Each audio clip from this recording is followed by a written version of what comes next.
Hello বন্ধুরা, এটা হচ্ছে পিএফএইচ 24 ইঞ্চি একটা এলইডি টিভি। ডিসপ্লের সমস্যা, দেখা যাক কী হয়। বেশি টান স্কুল।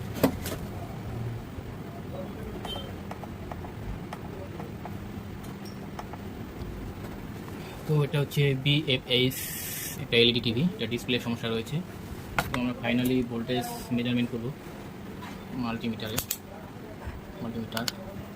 তো মাল্টিমিটারটা আমি এখানে রাখবো। Technical multimeter. তো আমরা এখানে কপ আইসি রয়েছে, কপ আইসিটা দেখাচ্ছি। এখানে কপ আইসি রয়েছে, কপ আইসিতে ভোল্টেজ ভিজিএল ভোল্টেজ ওকে আছে, মাইনাস ভিজিএস ভোল্টেজটা ড্যামেজ আছে। তো আমরা কীভাবে টেস্ট করবো? আমরা এখানে কন্টিনিউটি রেঞ্জে দেবো মাল্টিমিটার। কন্টিনিউটি আমরা নেগেটিভ রাখবো, পজিটিভ টাচ করবো কপে, তো তখনই ঠিক হবে। দেখো নো সিগন্যাল বারটা একদম ওকে এসেছে। ওকে, আমরা ভিজিএস